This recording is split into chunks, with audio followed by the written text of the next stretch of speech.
네, 여러분 때문에 행복합니다. 네, 오늘 말씀 데살로니가전서 4장 5장 세 번째 시간입니다. 근데 데살로니가전서 4장 5장은요 그리스도인의 삶을 위한 어떤 팁을 드린다고 제가 말씀을 드렸어요. 그래서 오늘은 그 팁에서 세 번째 시간을 좀 가져보려고 합니다. 근데 오늘 팁은요 데살로니가 교인들의 질문에서부터 시작합니다. 실은 질문은 배움의 가장 중요한 부분 중에 하나입니다. 왜냐하면 이제 거기 바탕질에 물을문이라고 되어 있는데 그 사전상 뜻을 봐도 의문이나 이유를 묻는 거예요. 이거 왜 해야 되죠? 이게 어떻게 되는 거죠? 특별히 바탕, 가장 근본이 되는 것들을 질문하는 거예요.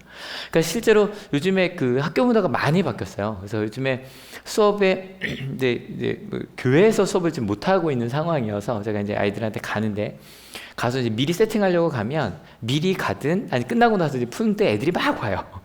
막 와서 지난 수업에 대해서 막 질문하고 끝나고 나서 저는 이렇게 생각하는 대로 막 얘기를 해요. 실은 그게 몇 년 전에 별로 없었던 일이에요. 그리고 또 원격을 하고 나면 이제 아이들한테 이제 구글 설문으로 느낌 같은 거 쓰게 하거든요. 그러고 나면 거기에 정말 진지하게 오늘 이 이야기는 이해가 잘 안 된 부분이 있었다. 이건 난 이렇게 생각하는데 너무 좋았다. 그런 것들이 실제로 와요. 그러니까 그 학생들로부터 시작된 질문으로 해서 그 다음에 원격할 때 지난주에 이런 질문이 있었어 라고 하고 진행되면 실은 잘 들을 수밖에 없죠. 왜냐면 내가 물은 거니까, 내 이야기니까. 그럼 데살로니가 교회는 바울에게 무엇을 물어본 것이었을까요? 같이 읽어볼게요. 형제자매 여러분, 우리는 여러분이 잠든 사람의 문제를 모르고 지내는 것을 원하지 않습니다. 여러분은 소망을 가지지 못한 다른 사람들과 같이 슬퍼하지 않아야 할 것입니다. 어떤 문제를 물어봤냐면 오늘 저희가 물은 것처럼 잠든 사람의 문제를 물었어요. 여러분, 잠든 사람의 문제 무엇이었을까요? 잠든.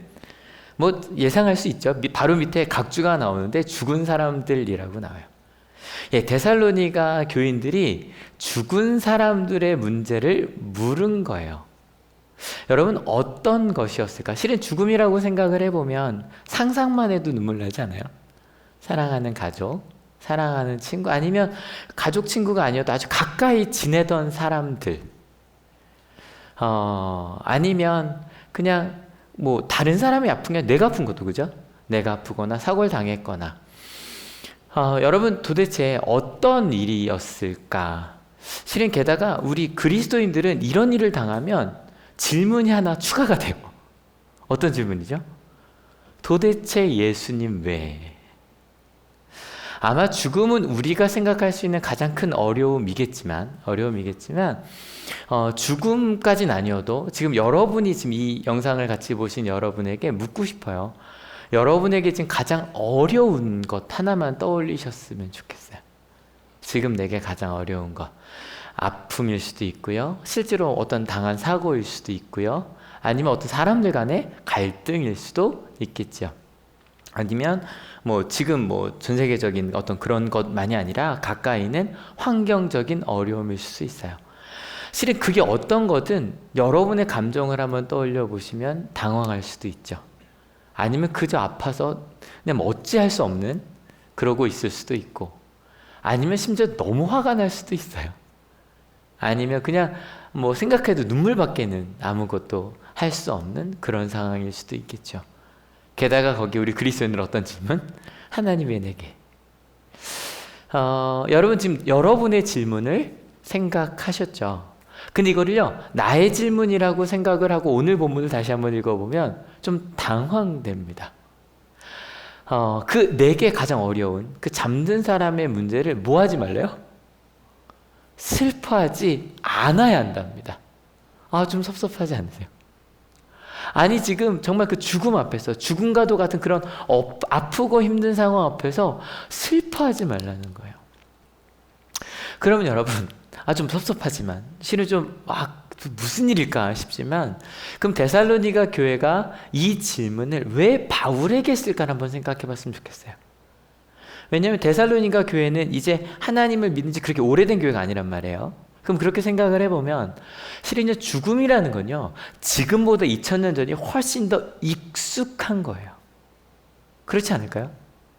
심지어 작은 상처 하나도 덧나면 죽을 수 있잖아요. 게다가 저희 어머니에게 들은 얘기인데 어머니가 첫째시거든요. 근데 어머니 위로 형제가 둘이 더 있었대요.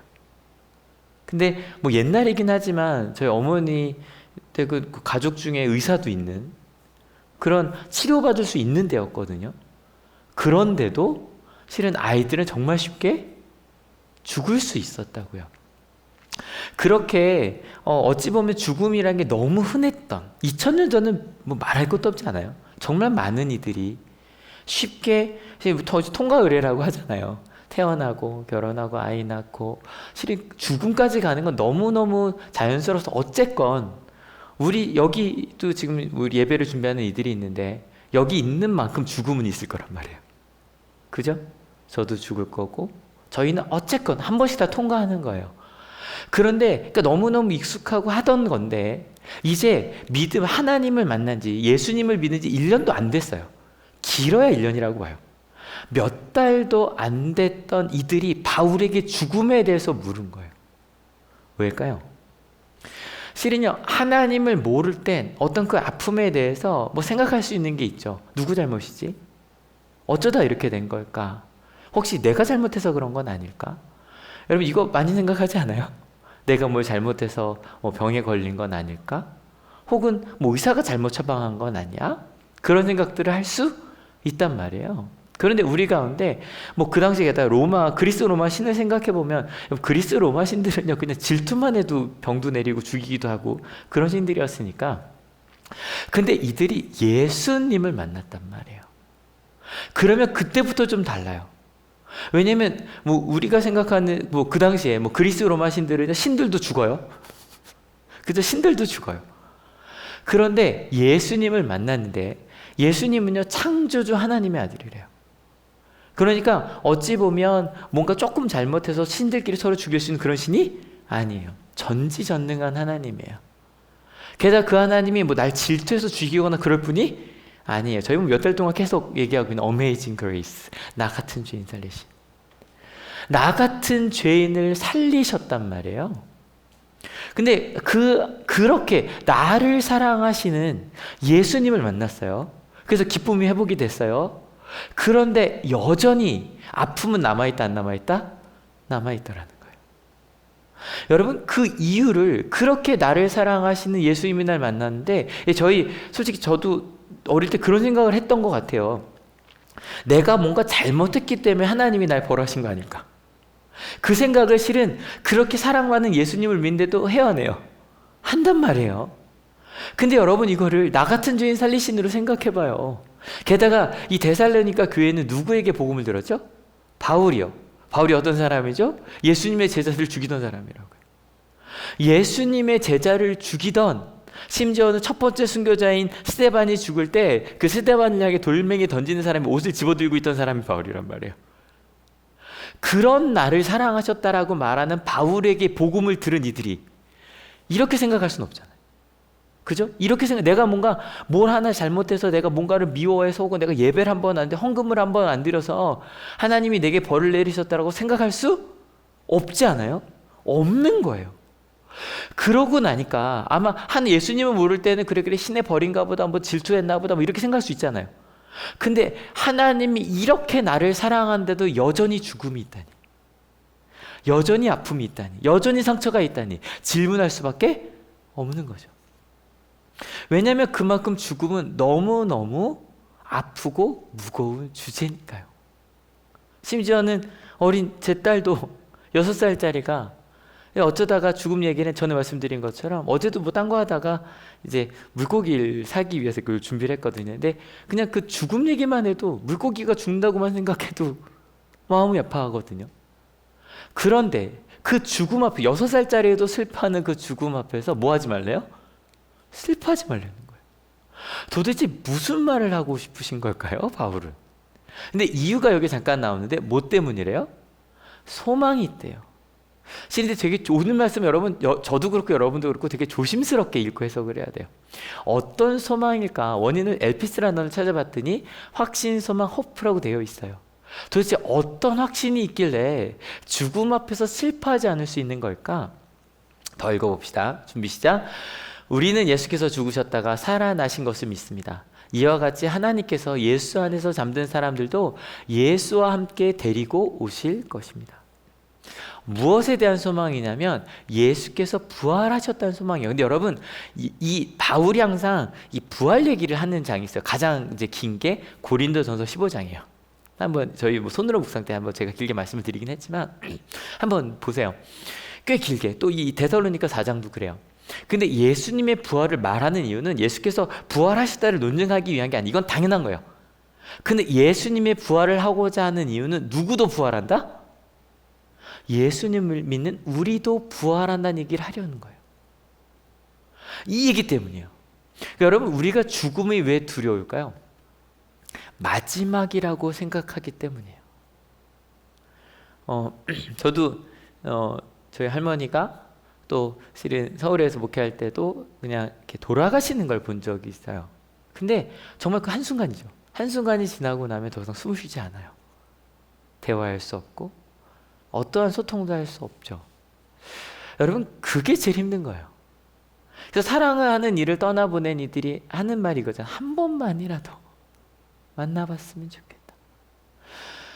실제로 작년인가요? 우리 이번에 뭐 교생들도 실은 그 영상을 수업에 쓰려고 해서 같이 봤었는데, 이제 버추얼 리얼리티 얘기하잖아요. 그걸로 이제 죽은 딸을 이렇게 살려내서, 그러니까 살린 게 아니죠. 이제 재혼을 한 거예요. 그래서 뉴스에 나왔던 거죠. 그 뉴스에 나왔던 것 같은데, 아니 어디 다큐에 나왔나요?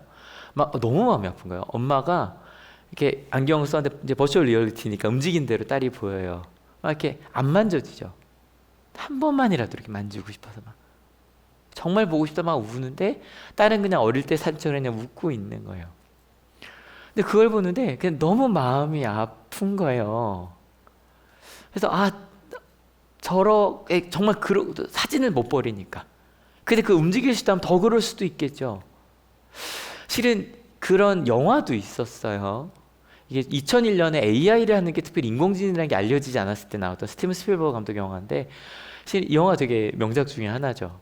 거기에 아들이 이제 못 움직여요. 그래서 아들과 꼭 닮은 로봇을 갖고 사랑하게 되고 나중에 이제 아들이 깨어나게 되면서 이 로봇을 버리는 그 이야기인데, 이 로봇은 자기가 그 사람인 줄 아는.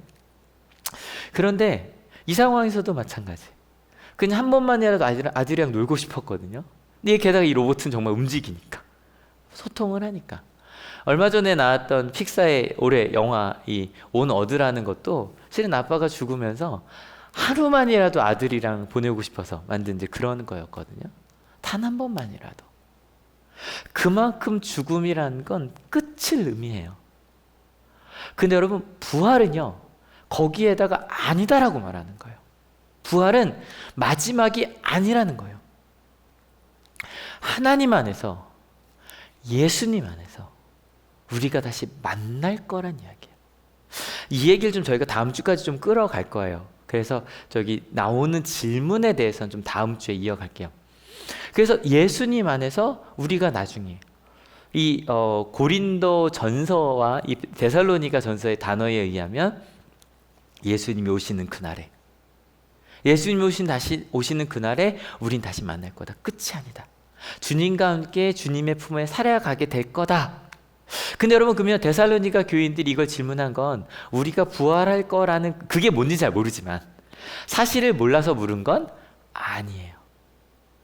왜냐하면 이들이 물었던 이유는요, 이 데살로니가 전서가 보통 47년에서 50년 경에 쓰여졌다라고 알려져 있거든요. 그래서 예수님이 30년 경에 돌아가셨다라고, 십자가 사건이 30년 경에 있었다라고 보고, 그리고 20년밖에 안 지난 때였어요.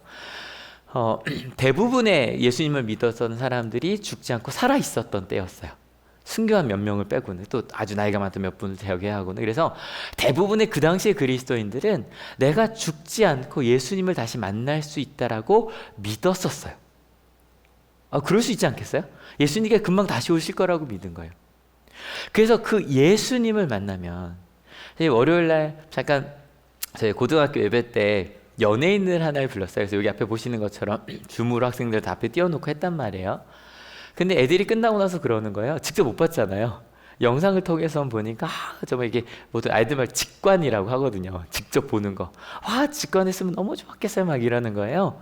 그래서 아이들도 이제 선생님 못 나가게 하니까 이렇게 하고 있다가 끝나는 걸 알고 막 연예인을 보려고 다들 창문에 이러고 있었다고 합니다. 근데 그러다 들었던 얘기야. 저희 전도사님들이랑 간사님을 좀 도와달라고 불렀는데, 근데 간사님이 뭘 가지러 가신 거예요. 근데 아이들이 이렇게 보고 있는데 갑자기 남자가 하나 나오잖아요. 그래서 갑자기 애들이 그랬다면서요. 야, 누가 나온다 막 그랬대요. 근데 그 연예인이 아니라 우리 간사님이, 찬민 간사님이 이렇게 지나가니까 에이 하고 지나갔다고. 그런데 그러니까 실은 우리 생각해봐요. 연예인만 잠깐 보는 연예인만 잠깐이라도 보고 싶어 하잖아요. 근데 우리 그리스도인들이 예수님을 만나는 걸 생각해봐요. 어릴 때 저희 불렀던 찬양 중에 그런 찬양이 있어서 혹시 아시는 분? 예수께로 가면, 아시는 분? 나는 기뻐요. 정말 저밖에 없나요? 목사님도 모르세요? 있죠. 아, 그렇죠. 역시 목사님 전사 감사합니다. 근데 실은 그 찬양을 생각해봐요. 예수께로 가면 나는 기뻐요. 이게, 그러니까 자꾸 제가 이렇게 아이들랑도 얘기할 때 예수님 만나면 아니면 하나님 나라 갈 때라고 말할 때 죽음을 생각하잖아요. 근데 그 찬양은 아니지 않아요? 예수께로 가면 나는 기뻐요. 걱정 근심 없고 정말 즐거워. 이게 어린이 찬송가 있단 말이에요. 그러니까 정말 내가 이 땅에서 예수님 만나는 걸 생각하면 그 당시 데살로니가 교인들이 볼 때는 너무너무 행복한 순간, 심지어는 12제자가 생각해봐요. 나와 함께 계시던 예수님을 다시 면대면으로 만나는 거예요. 행복하겠어요? 안 행복하겠어요? 너무 행복한 거죠. 그런데 뭐가 문제가 되냐면, 그렇게 예수님을 만날 때 혹시 먼저 죽은 내 친구들이 예수님을 만나는 그 놀라운 경험을 못할까 봐. 그래서 이렇게 해석이 그런 것 같아요. 이게 그 주석서 이렇게 되어 있었거든요. 한번 같이 읽어볼까요? 그들은 주의 강림 때까지 생존한 자들이 기대할 수 있는 어떤 것, 아마도 그때 영광에 참여한 것을 죽은 친구들이 상실하진 않을까 염려했다. 여러분, 되게 신앙이 예쁘지 않아요? 어떡해, 우리 먼저 간 이들은 예수님께서 오시는 그 장면 못 보면 어떡하지? 와, 그 행복을 이들은 경험하지 못하면 어떡하지? 그래서 이 질문을 했다는 거예요. 그럴듯하죠. 그러니까 그 당시로 보면 그런 거예요. 거기에 대한 바울의 답이에요. 같이 읽어볼게요. 우리는 주님의 말씀으로 여러분에게 이것을 말합니다. 주님께서 오실 때까지 살아남아 있는 우리가 이미 잠든 사람들보다 결코 앞서지 못할 것입니다. 그러니까 아직 살아남아 있는 우리나 미리 잠든 사람들이나 실은 누가 더 빠른지 알 수 없다? 근데 결론 좀 더 읽어볼까요? 준비 시작. 주님께서 호령과 천사장의 소리와 하나님의 나팔 소리와 함께 친히 하늘로부터 내려오실 것이니 그리스도 안에서 죽은 사람들이 먼저 일어나고 그 다음에 살아남은 우리가 그들과 함께 구름 속으로 이끌려 올라가서 공중에서 주님을 영접할 것입니다. 이리하여 우리가 항상 주님과 함께 있을 것입니다. 함께. 그러니까 실은 누가 묻는지 중요하지 않아요. 그래서 우리가 나중에 같이 갈 때 같이 만날 거니까, 그 영광스러운 시간 우리 같이 있을 거니까 걱정하지 말아라. 여러분, 저희가 신약 성경에서 가장 오래된 기록이 데살로니가 전서예요. 그래서 어찌 보면 그 우리 신앙의 선배들의, 그리스도인들의 가장 생생한 기록이 남겨져 있는 게 바로 이 데살로니가 전서예요. 그러니까 얼마나 우리 신앙의 선배들이 예수님을 직접 만난다는 걸 기대하고 있는지가 좀 느껴지지 않으세요? 요걸 조금 재미없는 말로 임박한 종말이라고 시험 문제 나와요. 신학교에는 되게 중요한 거예요. 임박한 종말이. 근데 이 임박한 종말이라는 거, 정말로 그걸 믿었던 때니까 이런 질문이 나올 수 있었던 거예요. 하지만 여러분, 그 임박한 종말을 믿었어도요, 그게 언제인지 묻지 말라고 되어 있어요. 이건 예수님도 그랬고 바울도, 저희가 이제 다음 주에 읽을 5장이 분명히 나와요. 도둑처럼 올 거니까 절대 언제인지 알려고도 하지 말아라. 그런데 여기 보면 바울은 살아있는 건 우리래요. 누구 포함해서? 자기 포함해서. 그러니까 이게 47장, 그러니까 데살로니가 4장에서 보면 바울도 내가 살아있는 동안 예수님을 볼 수 있다라고 생각한 것 같아요. 금방 오실 거라고. 그런데 이게 후기 바울 서신에 가면 아까 말씀드린 그 고린도전서 15장만 해도요, 조금 바뀌어요. 한 몇 년, 많아 10년 정도 지난 다음이거든요. 좀 바뀌어서 바울이 우리는 죽는다는 얘기를 계속해요. 그 부활에 대해서 이야기하면서 그 중에 나온 얘기 중에 하나가 이거, 나는 날마다 죽습니다. 그러니까 부활할 사람 중에 하나가 나라는 얘기를 계속 반복해서 해요. 실제로 복음서가 AD 70년이 지난 이후에 쓰여진 이유도, 데살로니가 전서보다 한 20년 뒤에 쓰여진 이유도 실은요, 예수님 바로 오실 거니까 다시 딱히 기록할 이유가 없었던 거예요. 그렇게 믿었으니까. 근데 점점 예수님을 믿었던 이들이 죽기 시작하고 기억하는 일이 사라지니까 남길 수밖에 없었던, 뭐 여러 가지 다른 이유들이 더 있어요. AD 70년에 예루살렘이 멸망한 게 가장 큰 이유이긴 해요. 아무튼 여러분, 그 데살로니가 교인들의 요즘 너무너무 앳된 신앙 같지 않아요? 예수님을 보지 못할까봐, 그 장면 못 볼까봐 너무너무 걱정하는 그런 신앙을 가지고 있던 47년에 우리 데살로니가 교인들과 저희는 좀 다르죠. 여러분은 실은 저희도 지금 있는 게 언제 오실지 모르니까 이 예배 중에 오실 수도 있겠죠. 근데 실은 저희는 뭘 믿어요?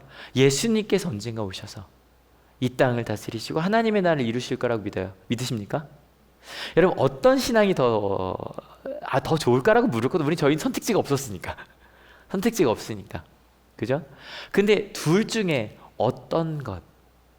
근데 생각을 해보니 점점 그리스도인들의 신앙이 바울만 해도 바뀌었다 그랬죠. 내가 지금 좀 얼마 뒤에 예수님이 오시는 게 아니라 언젠가 오실 건데 나는 못 볼 수도 있겠구나. 실은 못 보겠구나 라고 생각한 다음에 우리 신앙에 엄청난 성장이 일어나요. 바로 무엇이냐면 이 마지막에 나온 부분이에요. 봐요. 우리가 항상 주님과 함께 있을 거예요. 언제? 주님이 오시면. 맞죠?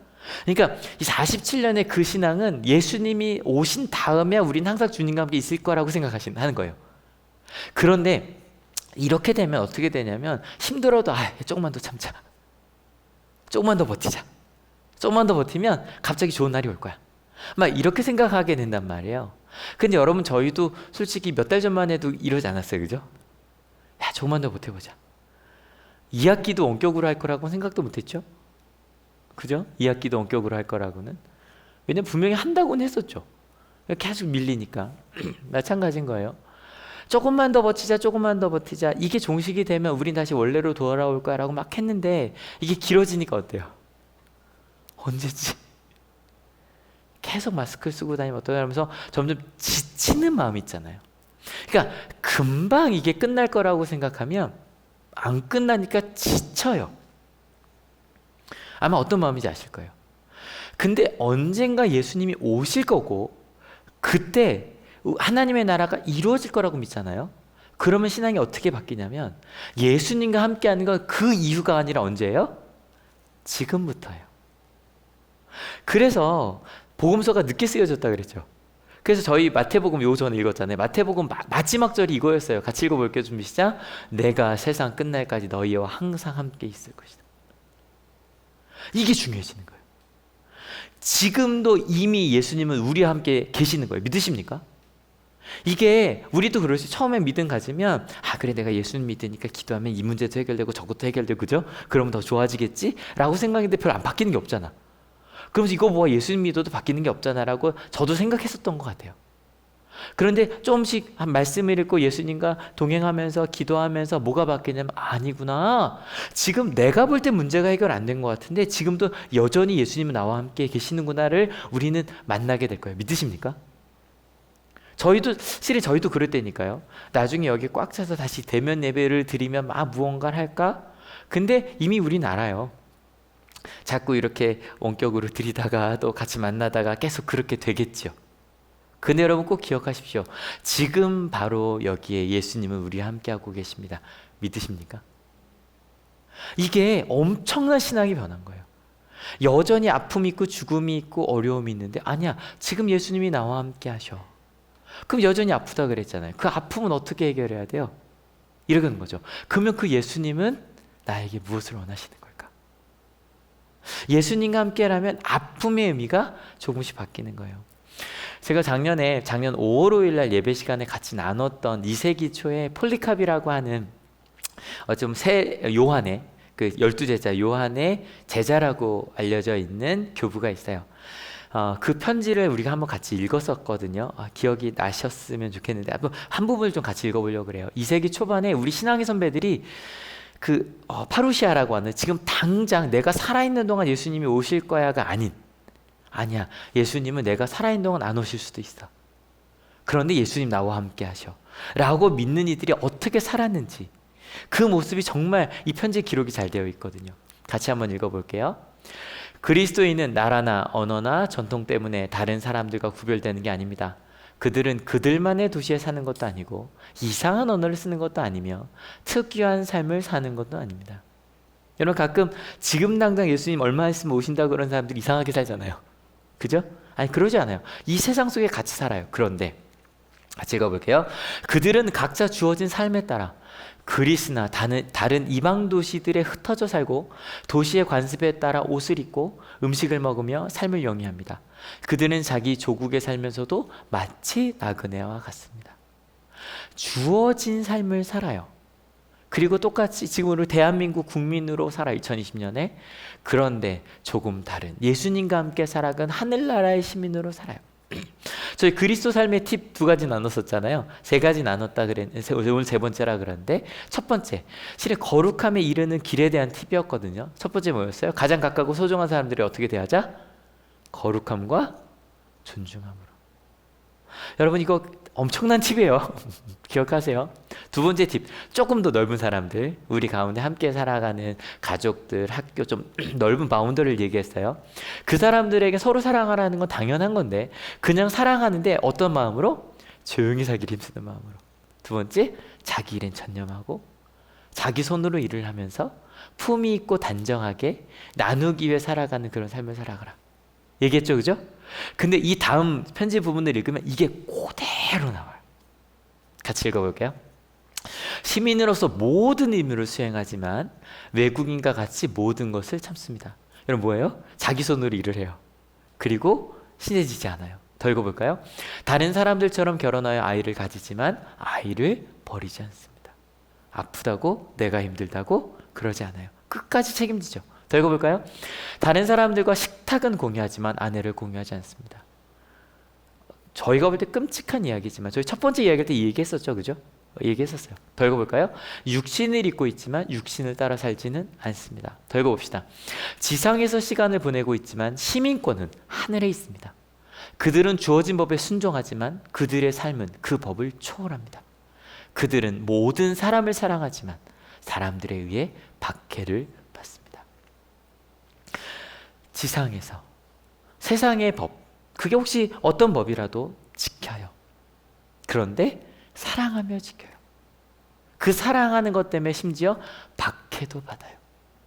하지만 하늘나라의 시민권을 갖고 있으니 그런 것을 초월해요. 세상이 바라는 것보다 조금 더 나아가서 사랑해요. 예수님처럼. 심지어 나를 죽이라고 하는 사람들 앞에서 하나님 저들을 용서해달라고 외치시네. 너무 나아갔나요? 아니요. 그게 우리 그리스도인들이 하나님의 사랑을 알고 살아가는 삶의 팁인 거예요. 그러면 우리 아직 해결 안 된 게 있어요. 그러면 잡는 사람들에서 슬퍼하지 말라 그랬잖아요. 그럼 어쩌라는 걸까요? 가끔 그런 얘기 들으면 전 좀 화나거든요. 막 울고 있는데 어떤 목사님이 그랬다고, 울지 말라고, 하나님 나라 간대 왜 우냐고. 그게 저는 그게 너무 싫더라고요. 바울도 그렇게 말하지 않아요. 같이 읽어볼까요? 그러므로 여러분은 이런 말로 서로 위로하십시오. 슬픔에 빠져서 끝났다고 절망에 허우적거리는 것이 아니라 서로 위로하라고. 이 위로한다는 단어가 이래요. 가까이서 부르는 거예요. 아파하는 이들과 함께. 저희는 이제 몸은 좀 멀리, 마음은 가까이. 청하고 위로하고 부탁하고 기도하는 것. 그게 아픔을 당한 내가 당했든 함께한 이들이 당했든 우리가 함께 해야 될 일이더라는 거예요. 이 코로나19 시대 때도 우리가 해야 되는 일도 이 일이겠죠. 그리스도인으로 사랑하는 거, 함께하는 거, 그리고 서로 위로하는 거, 도움이 되는 거. 폴리카베 편지 끝부분을 좀 같이 읽어볼까요? 그들은 가난하지만 많은 사람들을 부유하게 합니다. 그들은 능욕을 받을 때 능욕하는 자를 축복하고 멸시를 당할 때 멸시하는 자를 존중합니다. 우리 신앙의 선배들이 어떻게 살아갔는지 조금 보이시죠? 조금 보이시죠? 그게 우리 그리스도인들의 삶이었습니다. 예, 그리스도인의 삶의 팁 다음 주로 이어질 건데요. 오늘은 세 번째 팁을 나누었습니다. 우리 그리스도인들은 어떤 길을 가고 있다? 거룩함에 이르는 길을 가고 있습니다. 우리는 아직 거룩하지 않아요. 하지만 성결에 이르는 길을 가고 있는 우리들입니다. 혹시 같이 예배드리는 가족들이 있으시면 좌우 보시면서 그런 이들이구나 기대되지 않으세요? 첫 번째 팁 무엇이었죠? 가장 가깝고 소중한 사람들에게는 어떻게? 거룩함과 존중함으로. 우리 잊지 맙시다. 잊지 맙시다. 두 번째 팁, 두 번째, 조금 가까운 사람들에게는 어떻게?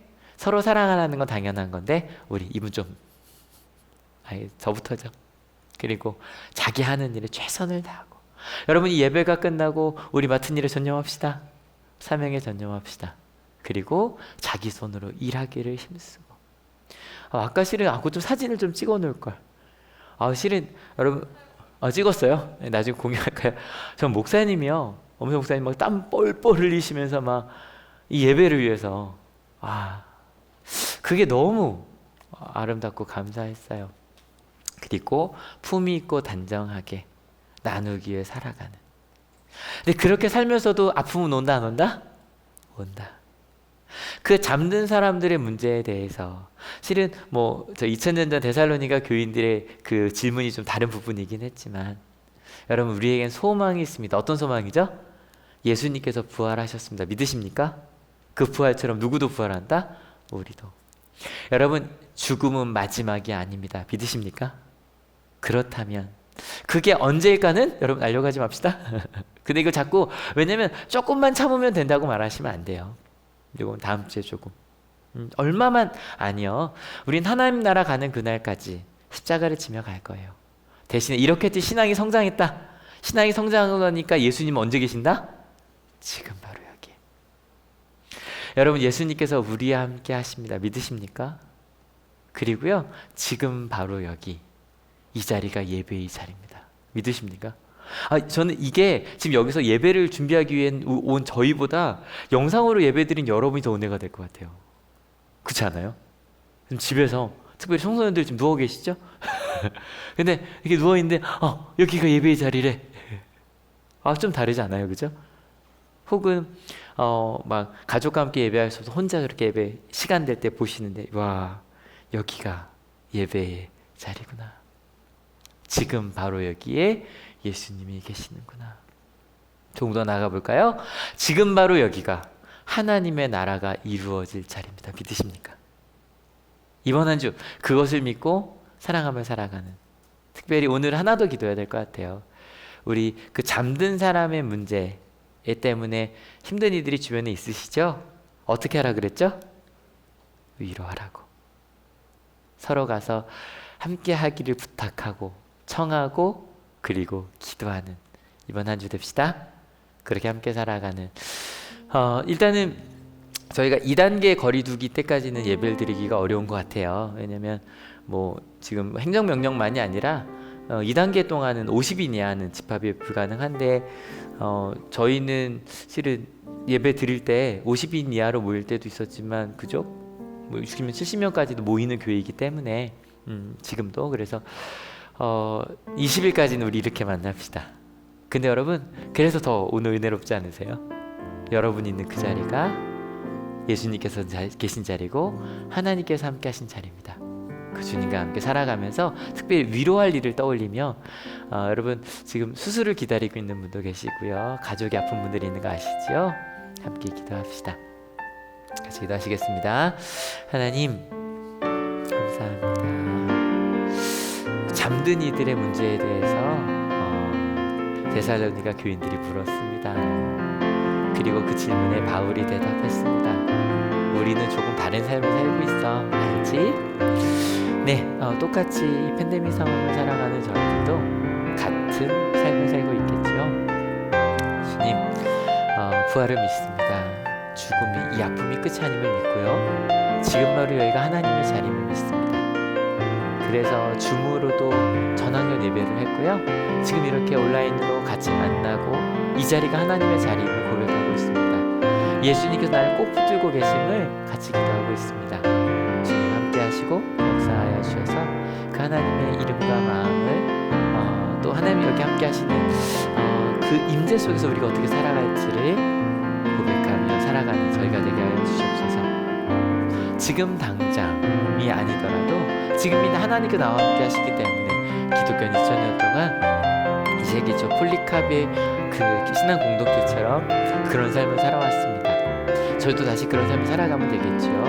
특히 서로 위로가 되는 우리 하나님의 공동체 되게 하실 줄로 믿습니다. 하나님,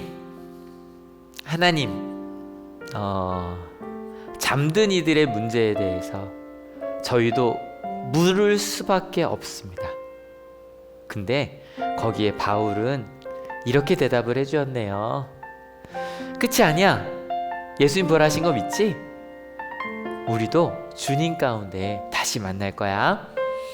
그 아픔 때문에 끝인 것 같지? 이 어려움 때문에 다시는 돌이킬 수 없을 것 같지? 아니야. 지금 바로 여기 예수님이 계셔. 초대교회 신앙인들의 우리 선배들의 신앙이 성장한 것처럼 2000년 동안 하나님의 교회는, 예수님의 공동체는, 제자들의 공동체는, 에클레시아는 그렇게 성장해 왔습니다. 하나님이 함께 하심을 믿기에 사랑했고요, 순종했고요, 모든 사람에게 그 사랑을 베풀었습니다.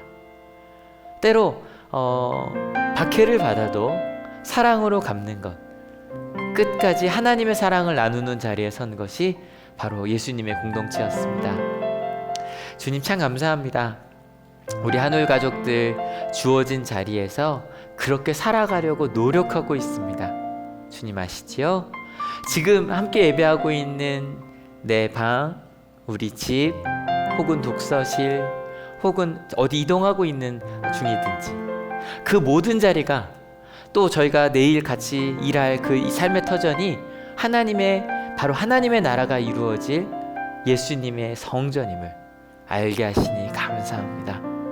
그래서 하나님, 그 자리에서 아픔이 당한 이들을 위해 저희가 질문이 생길 때 그때마다 슬퍼하는 것, 그것보다 위로하는 자가 되겠습니다. 함께 눈물 흘리는 자가 되겠습니다. 같이 기도하는 자가 되겠습니다. 서로 부탁하며 서로 마음을 나누는 자가 되겠습니다. 그래서 하나님이 우리와 함께 하심을 나누는 저희들이 되겠습니다. 하나님, 이 시간 대한민국을, 이 시간 우리 전 세계를 주님 돌보아 주시옵소서. 이 시간 함께 예배하고 있는, 온라인으로 예배하고 있는 전 세계에 있는 모든 우리 그리스도인들이 우리의 사명이 이것이구나 깨닫게 하시겠지요. 그리고 이 아픔 속에서 우리가 할 일들을 찾게 하시겠지요. 위로하는 자리로, 사랑하는 자리로, 베푸는 자리로 가게 하시겠지요. 교회의 방향이 무엇이 옳은지 가게 하시겠지요. 그리고 부활의 기쁨을 누리게 하시겠지요. 하나님, 우리 가운데 몸이 아프거나 마음이 아프거나 어려움이 처한 이들이 있습니다. 그들에겐 저희가 다가갈게요. 함께 기도할게요. 함께 울게요. 하나님 함께하여 주실 거지요. 특별히 지금 전국에서 혹은 또 전 세계에서 예배하고 있는 이들이 있습니다. 또 얼마 안 있으면 선교지로 돌아갈 선교사님과 사모님, 그 가족이 함께 또 영상을 통해 예배하고 있습니다. 군인도 같이 예배하고 있네요. 주님 아시지요? 함께하여 주셔서 그 하나님의 뜻을 이루는 우리 한올이 되게 하여 주시옵소서. 그렇게 잠든 이들의 문제에 대해서도 하나님께 맡기며 또 위로하는 자리에 서겠다고 결단하는 하나님의 귀한 자리, 우리 한올 가족들 머리 위에 예수 그리스도의 사랑과 하나님의 은혜와 성령 하나님의 인도하심이 지금으로부터 영원토록 함께하옵시기를 간절히 축원하옵나이다. 아멘. 함께 영상으로 예배할 수 있어서 행복합니다. 함께 예배하시는 분들이 있다면 여러분 때문에 행복합니다. 같이 인사해 주시고, 오늘은 특별히 위로하는 문자들, 전화들 많이 해주세요. 기도 제목 저한테, 저희 목회자들한테 알려주시고요. 우리 다음 주 영상으로 보고요. 내일 아침 7시에 우리 손으로 묵상 만납시다.